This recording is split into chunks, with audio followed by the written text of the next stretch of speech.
Good morning. This is room service department. That call speaking. How may I help you? Can order food? Sir, thank you, sir. But before I take your order, do you have the menu with you? It's located beside your bed. Did you see it? Yes. Okay, sir. Can I have your name and room number, please? My name is Herminie Hildo of room number 305.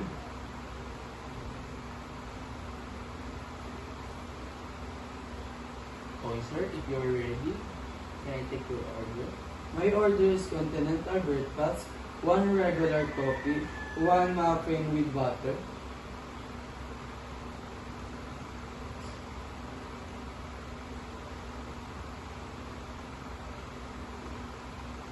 Okay, sir. I see this for you, our selection of fruits. We have a grapes, an apple, and dragon fruit. Do you want to try it? No thanks. Okay, sir.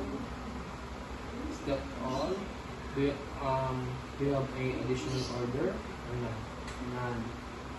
Okay, sir. May I repeat your order? Your order is continental breakfast, 1 regular coffee, and muffins with butter.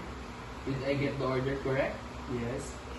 Okay, sir. Your food will be delivered within 15 to 20 minutes. Your total amount is 400. How many change that I will bring to your room? 100 pesos. Okay, sir. Is there anything else that I help you with? No thanks. Okay, sir. Thank you for calling room service department. Don't hesitate to call or dial 911 if you have a additional Thank you.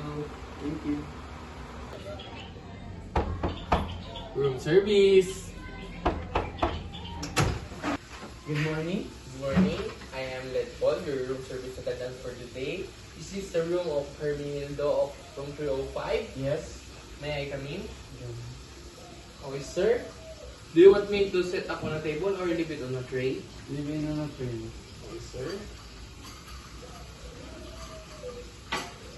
Okay, sir. Here's your regular coffee and muffins with butter. Okay, sir. Here's the receipt and the change. Okay, sir. Do you want me to open the curtains to bring up the view? Yes. Okay, sir. How about the aircon? Do you want me to adjust the temperature? No thanks. Okay, sir. How about the TV? You want me to open it? No thanks. Okay, sir.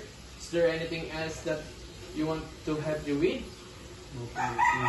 Okay, sir. I will be back after 45 minutes to pick up the tray. Or do you want to leave it outside? Then we will pick up. Okay. Thank you, sir, for calling room service department. And if you need help, just don't hesitate to call us. Thank you.